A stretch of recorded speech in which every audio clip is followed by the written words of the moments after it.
Hello everyone, welcome back to my mini blog. এটা ছিল বালাসোর আসার দিনের ব্লগ আর কি। আমরা দুজনেই আগের দিন রাতে আমাদের ভালো মতো ঘুম হয়নি, কারণ বাড়ি ছেড়ে এতটা দূর গিয়ে থাকবো সেই টেনশনে দুজনেরই আমাদের খুব একটা ভালো ঘুম হয়নি। ওই জন্য আমাদেরকে দেখেই মনে হচ্ছে টায়ার্ড।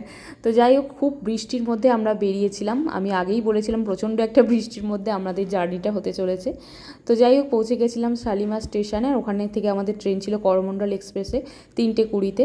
তো আমরা ট্রেনেও উঠে গেছিলাম। আর আমাদের জার্নিটা ছিল মোটামুটি 3 ঘন্টা বা 3.5 ঘন্টা এরকম হবে। তো আমরা বালাসোর স্টেশনে পৌঁছে গেছিলাম। আর এখান থেকে আমাদের অটো নিতে হতো। অটো নিয়ে আমরা মানে আমাদের গন্তব্য ছিল হোটেল, কারণ আমাদের একটা হোটেল বুকিং করা ছিল। হোটেলেই আমরা কয়েকদিন ছিলাম আর কি, 5-6 দিন। তারপর আমাদের রুম একটা রেন্ট আমরা নিয়েছি। যাই হোক, তো সেটা আমি পরের ব্লগে নিশ্চয়ই তোমাদের সাথে শেয়ার করবো। আর আমাদের হোটেলটা ছিল মোটামুটি এরকমই, বেশ বড় সড়ো ছিল আর কি। হোটেলের নামটা কেউ পড়ে থাকতে পারলে আমাকে কমেন্টে জানাও।